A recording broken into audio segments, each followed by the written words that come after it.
Hey guys, welcome to Aaron's review, and in today's video we are looking at the full review of the AP80 Pro in red copper. This is a limited edition. Around the world there's about 500 only worldwide. As far as I'm aware, Hong Kong has about 188 or 89 for some reason. So the rest, I'm not sure where they are. As I mentioned, this is my second AP80 Pro that I've unboxed. Mainly the fact that the first one that I opened in the shop had some marks on the side of this player. So this is the second one. They told me that they will send back the original one that I opened just to see what they can do about that first one. Not sure what they will do. Anyway, hence the reason why it's always good to open it first, so as to check if there's anything wrong with it cosmetically, especially if it's copper. Now this is the copper edition, just to clarify.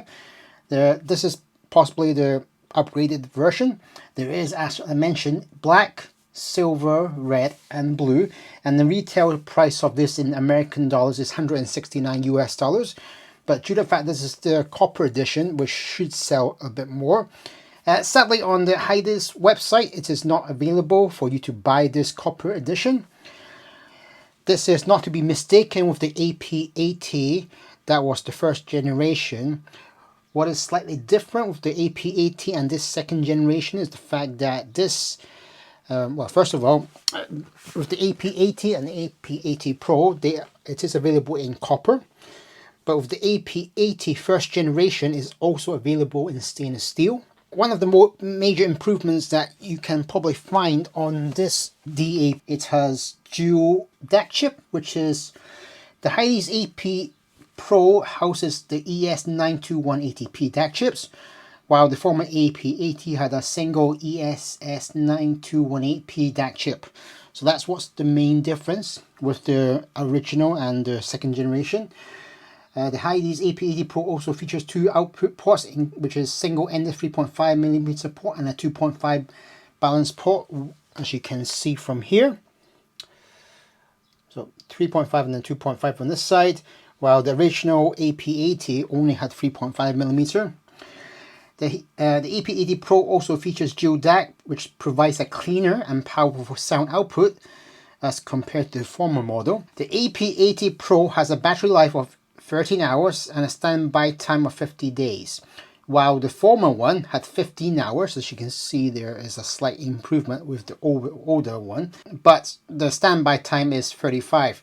I can justify why the battery has gone down slightly, mainly because of the fact that the 2.5mm and also the 3.5 provides extra power than the previous model. As you probably want to know, do I recommend this or not? Definitely I would recommend this player in copper. I've not tried the normal original version, mainly because having tested previous AK players, I can see that copper and stainless steel does have music improvements that comes across to me quite clearly. And I can say when I was researching on the AP80 Pro in copper, that's what some other people have also said, hence the reason why I just went directly to the copper version. I do not know if there's going to be a stainless steel version for this AP80, but I have heard that there could be a titanium version. Not sure that's true. Anyway, the price of this player is in Hong Kong is 2,500. It's a bit heavier than the original black version or the silver version or the red or blue version, which is the main version of the AP80. As I said, this is the limited copper red copper edition, which does weigh a little bit more. The reason I went for this one, as I said, the sound quality is definitely better on the copper, mainly due to the fact that the sound is warmer, which means that the voice will come up more clearly. This DAP is definitely something that I recommend. Price of this was about 2,500 Hong Kong dollars in Hong Kong. The player, silicone case, there is some two cables, which I've done in my previous video. And besides that price, they also throw in a dynamic driver headphone, which is here. I have not opened it yet. I think that's my next video, unboxing of the MS1 Rainbow from Hidizs. This was free when I purchased the AP80 Pro in copper. A fantastic deal considering that this was all for 2,500, and obviously since you're buying things you should always ask if there's any discount, and I actually got this for about 2,380 inclusive. So fantastic deal, and one that I definitely recommend. The AP80 Pro is definitely an entry level DAP, considering the price. But having tested, or actually having owned the DX200, I feel that it kind of beats that DX200. Does it get warm? Well, let's talk about some specs first, okay? I definitely recommend the AP80 Pro in red copper, but as I said, it's limited to so many worldwide. What are the chances of you going to get one? Quite low, especially when they don't advertise it on their website. I've tried to contact them, actually no reply. This is actually the first time I've purchased from this company. Well, not directly, but I've purchased something from this company. How are you guys on any replies from them when you actually contact them? I've had nothing at all. Fantastic little player, very small, very compact.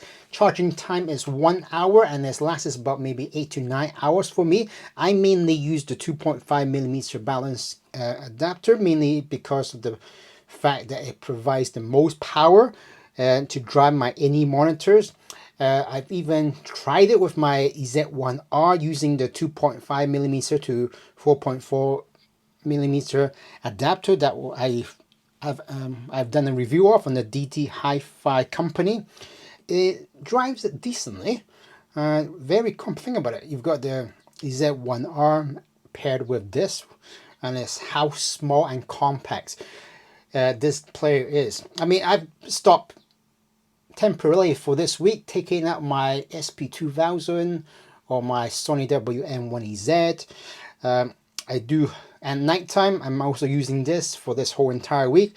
I've not touched my other DAP so far for this week, mainly because I've been enjoying this one so much. You're able to insert a micro SD card, which you can see here.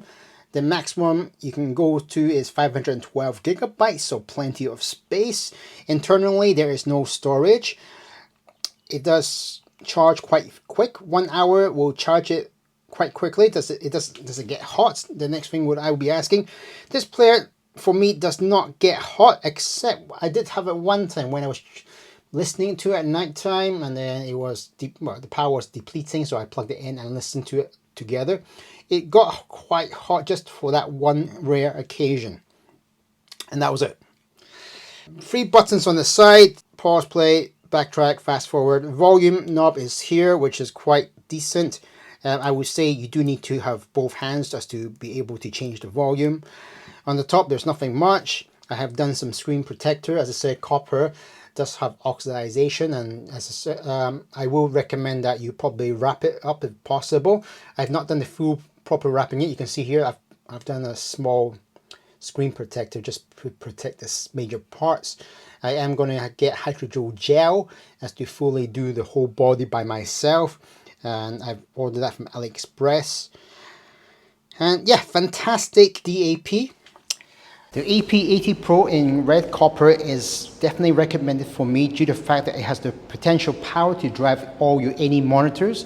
Using it with my Voyager 3, I'm able to use it at maybe 30 volume. If I were to use it with my Legacy 3, it's able to give me that to drive that dynamic driver, that giving me that big sound stage. Definitely the AP80 in red copper is the one that I would definitely recommend. Even though it's at the price of an entry level DAP, I would say it's hitting the middle level tier of all DAPs. And this even beats my DX200, which I previously owned, and that player also got hot. But this one is small, compact, and light, giving me that warm sound signature. But as I said, you might be finding it hard to get it because I don't see it advertised on their website. It has step counter, it has FM radio. The Samsung 2.5-inch touchscreen is very responsive, nothing that I'm not been unhappy with. Decent. It has high gain, so if you need to high gain. When I was using of the Sony EZ1R, definitely with high gain. You have Bluetooth available, you have USB storage, audio or dock. I even plugged it into my Hugo 2 to test it out and as to see what it was like. Quality wise, I would probably still say Hugo 2 or the SP1000 or the SP2000 would still be more ideal for me than using this. Just a slight preference because I was testing it to see if it works. Bluetooth, I've not really tested it much, but it has Bluetooth 4.2 and aptX. The original version, as I said, it contains is made of aluminum alloy, CNC integration. Dimension is 61, 56, and 13.8. It does DSD, decodes DSD 64, 128, and 256. 50 days of standby, 13 hours of battery life, mainly because you're using the 2.5 millimeter because that has the most potential power.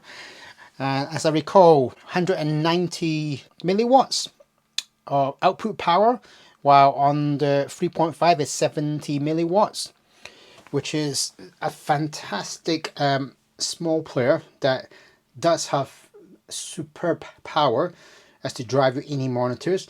I would say the vocals, as I said, the vocals are nice.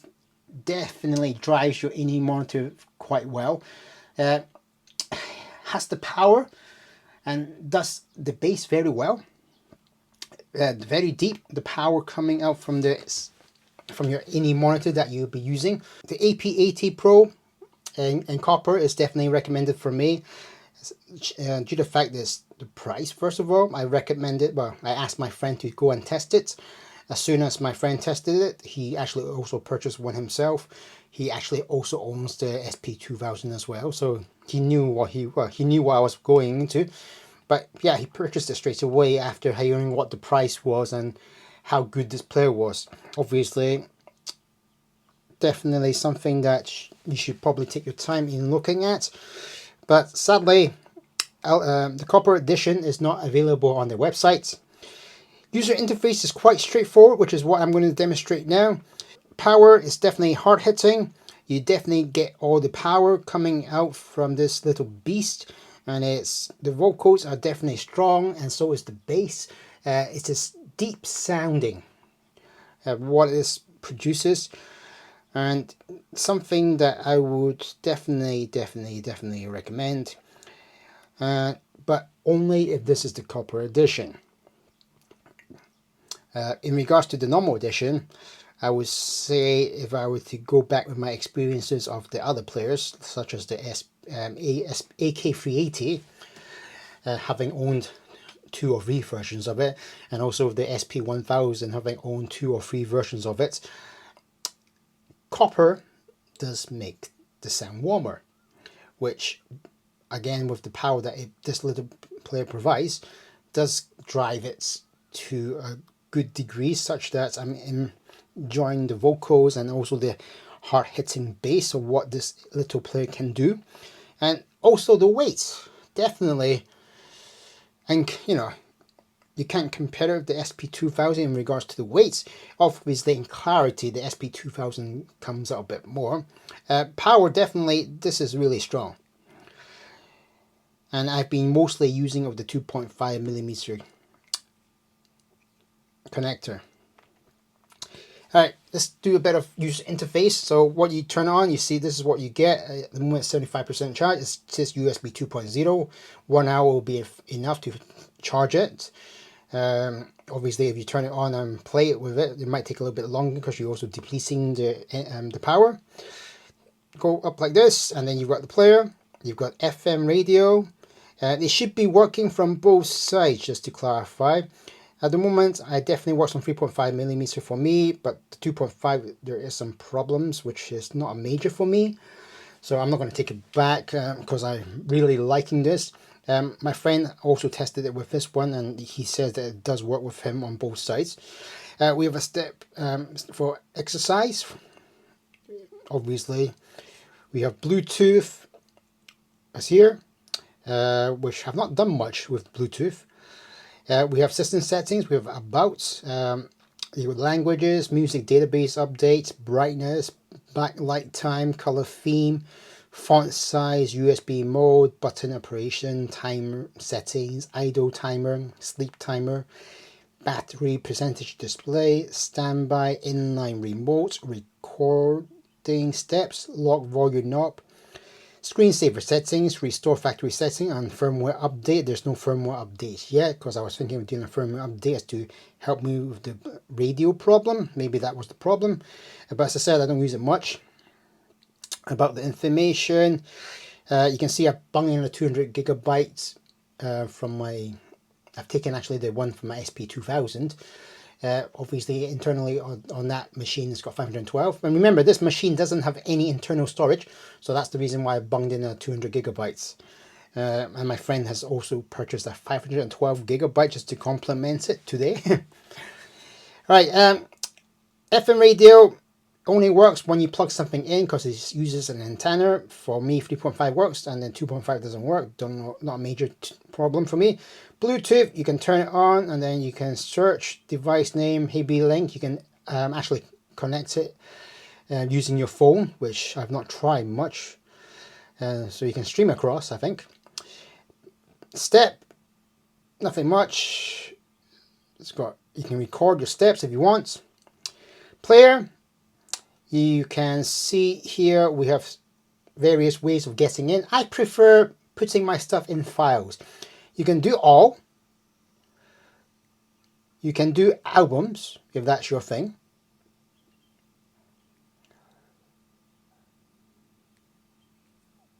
Oops. Yep. You can do genres. I mostly prefer files. So roughly speaking, I have, when I put my stuff into my music player, I have them in like English, 4th one, J-pop, K-pop, podcast, single, Spotify, blah blah blah. That is to get myself all organized. You can do it by artists, and then you can format it as you need. You can put songs that you like, so that means you can play it, and then here's the song that is playing.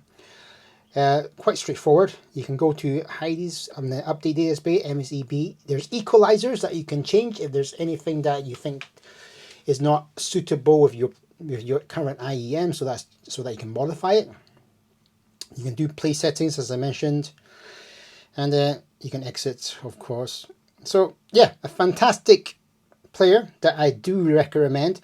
I only recommend it in copper. Apologies for those who can only get the main one. I've not tested the normal version. I don't think I will. I've purchased before normal versions, and then after that I then find out that the copper version or the stainless steel version does something much better for me, and then I buy that player. So this time I avoided all that and just jumped right in, paid the extra price, and went for copper, and especially since this was limited to 500 worldwide, it wasn't quite hard to figure out what I needed to do, and especially when, as I mentioned, it came with the MS1 Rainbow any monitor for free. So yeah, definitely recommend it. Hopefully you guys who are watching this around the world will get the chance to buy this online. You might want to contact them. As I said, I've tried to contact them, but no replies at all. Hopefully you guys maybe get some luck in that respect.